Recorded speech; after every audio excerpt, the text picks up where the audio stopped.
बिस्मिल्लाहिर्रहमानिर्रहीम, अस्सलाम वालेकुम। मैं हुसैन इकबाल हूँ, मेरे साथ है अमन महबूब। अमन, आज एक तो जो मौलाना फजलुर रहमान साहब के जो इंटरव्यू है वो बड़ा वायरल हुआ है, और वो जो क्वेश्चन जो जुगनू मोहसिन ने उनसे किए हैं, सोशल मीडिया भरा पड़ा है कि मौलाना साहब के वो एक्सप्रेशन एक तो बड़े मजे के थे, और वो जो सवाल थे वो बड़े मुश्किल सवाल उन्होंने कर लिए इंटरव्यू में। उस पर बात करेंगे। दूसरी जानिब इस इंटरव्यू को एक साइड पे रखें, नवाज शरीफ साहब ने जो मौलाना फजलुर रहमान के हवाले से एक बड़ा ऐलान किया, ठीक है, उस पे बात करेंगे। सबसे पहले बात करते हैं मौलाना फजलुर रहमान साहब पे। इंटरव्यू दिया, उसमें सबसे पहले तो जो उनको तंज का एक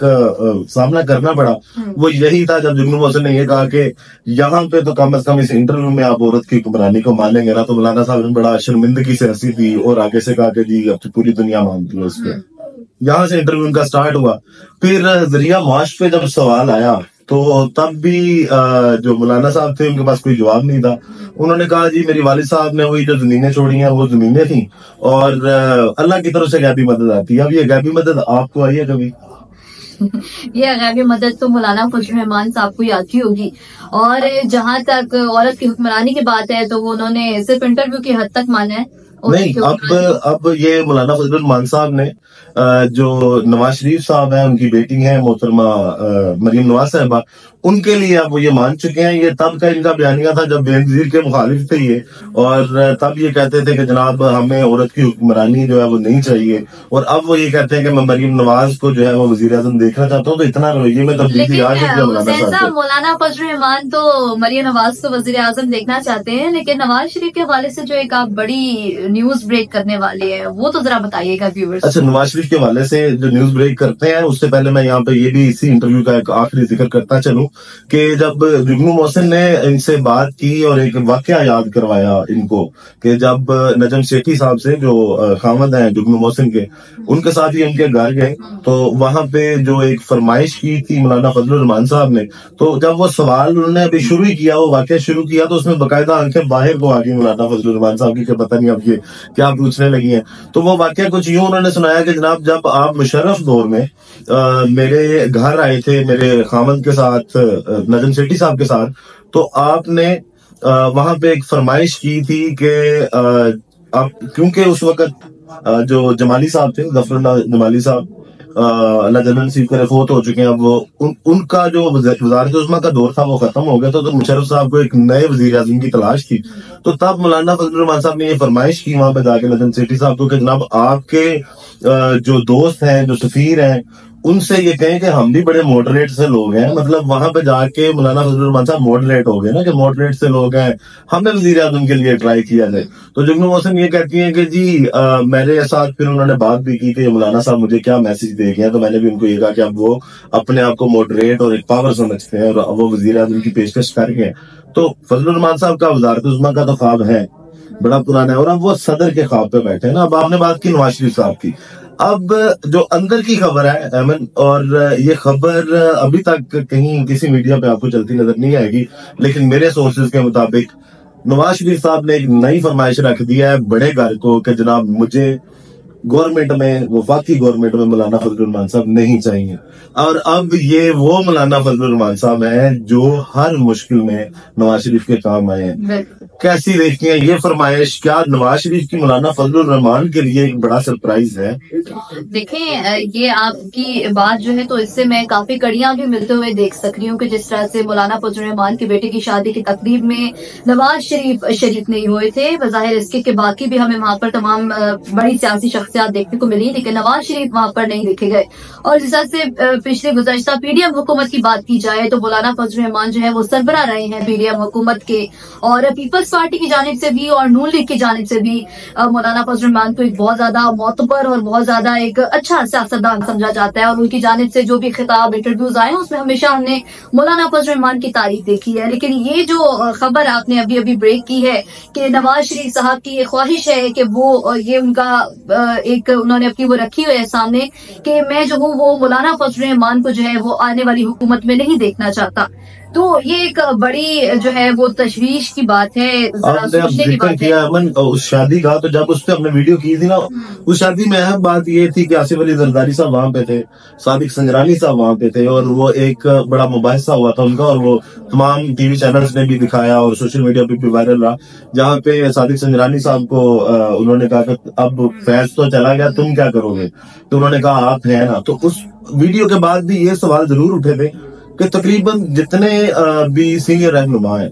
वो वहां पे पहुंचे हुए थे, आसिफ जरदारी साहब थे, बाकी पार्टीज के भी लोग थे, नवाज शरीफ साहब हमेशा क्लोज रहे हैं, बिल्कुल मौलाना साहब हमेशा हर मुश्किल में उनको बचाने आए हैं, और उस शादी में वो गायब थे। तो तब हमने भी ये सवाल उठाया था कि ऐसी क्या नाराजगियां हैं, ऐसी क्या डिमांड्स है नवाज शरीफ साहब की जो वो मौलाना फजलुर रहमान साहब के साथ थोड़े से नाराज नजर आए हैं। हालांकि मौलाना फजलुर रहमान साहब आपने भी जिस तरह कहा कि हमेशा नवाज शरीफ के काम आए, जब पीडीएम की हुकूमत थी और पीडीएम की हुकूमत जब बनी है, और वो जो 18 माह 15 माह जो हुकूमत चलती रही है, उसमें सबसे ज्यादा फायदा जो है वो पाकिस्तान मुस्लिम लीग नून ने उठाया। उन्होंने अपने केसेस माफ करवाए, नवाज शरीफ साहब की वापसी का रास्ता माफ किया, ठीक है। और उसके अलावा आपको शायद याद हो कि जब इमरान खान साहब के खिलाफ एहतजाज किया गया था, एक मार्च किया गया था, और यहाँ पे बैठे थे, तो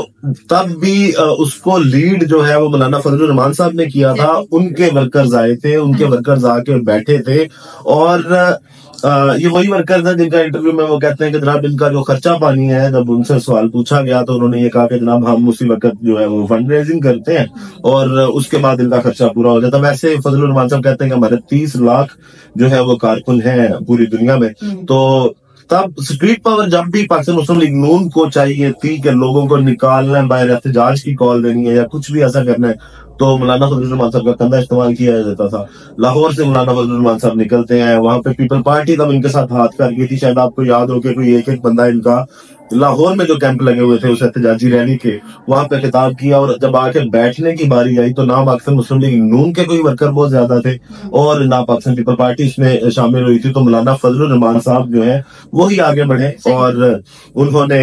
उस एहतजाज को जो है वो जिस हद तक भी कामयाब करना था कामयाब करवाया। अब एहसान फरामोशी की बातें आप कर रहे हैं, एहसान फरामोशी नवाज शरीफ की जानिब से भी एहसान फरामोशी देखी जा रही है, क्योंकि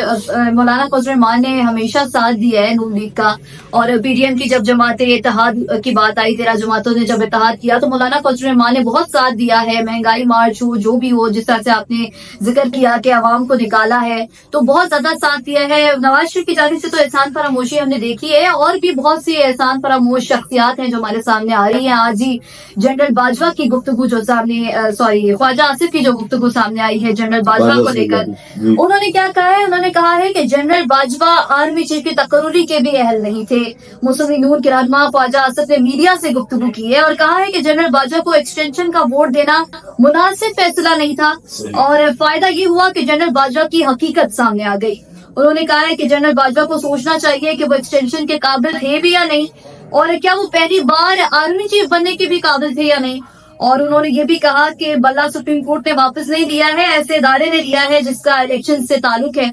और मजीद उन्होंने क्या कहा, उन्होंने ये कहा है कि ये पीटीआई का अपना कसूर है। 2021 में इलेक्शन कमीशन ने पार्टी इलेक्शन का कहा, वो उस वक्त ताकत के नशे में थे कि क्या फर्क पड़ता है, अब कागजी कार्रवाई भी पूरी नहीं है, और सारे पाकिस्तान ने देखा है कि इनके पास कोई सबूत नहीं है। ये गालिबन आप उन्हीं ख्वाजा आसिफ की बात कर रही हैं, हाँ जी, जिन्होंने टीवी स्क्रीन पे बैठ के एक इंटरव्यू में इस चीज का एतराफ किया था कि जब 2018 के इलेक्शन में मेरी सीट मुझे जाती हुई दिखाई दे रही थी और मैं इलेक्शन हार रहा था, तो मैंने बाजवा साहब को फोन किया था। ये उन्हीं बाजवा साहब को, ये इमरान खान शुरू से इनके बारे में ये कहते हैं कि ये इंसान एहसान फरामोश लोग हैं, और ये जब पावर में होते हैं, जब इनके हालात अच्छे होते हैं तो ये गिरबान को आते हैं, और जब ये बड़े परेशान और मुश्किलात में होते हैं तब ये पैरों को भी पड़ते हैं। तो ये बिल्कुल जो इमरान खान की बात है उसको सच साबित करती है। जब ख्वाजा साहब हार रहे थे, फिर दूसरी जानिब आपने वो जो एक खैबर पख्तूनख्वा के सिकंदर आजम है,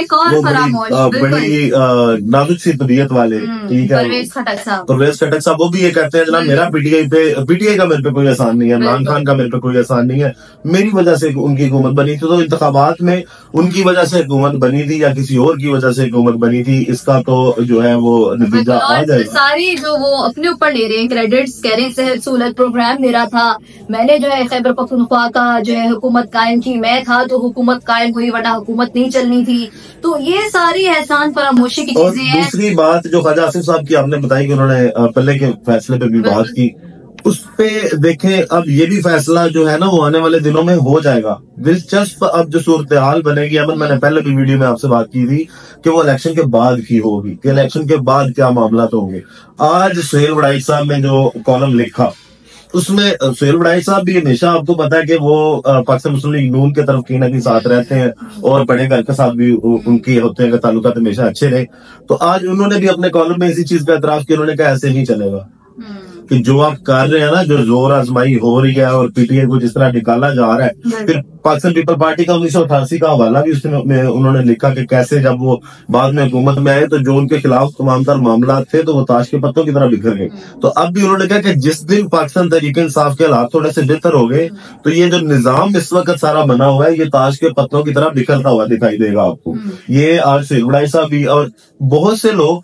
तो ये जो बातें हैं ना कि इलेक्शन कमीशन ने किया है या क्या हुआ है, ये सबको नजर आ रहा है कौन करवा रहा है, कैसे करवा रहा है, किसकी फरमाइश पे हो रहा है और किसके लिए सहूलतकारी की जा रही है। आज ब्लूमबर्ग की रिपोर्ट थी दोबारा से और उन्होंने उसमें ये इस चीज का एतराफ किया है कि जनाब इमरान खान जो है वो अभी तक मकबूल तरीन लीडर है।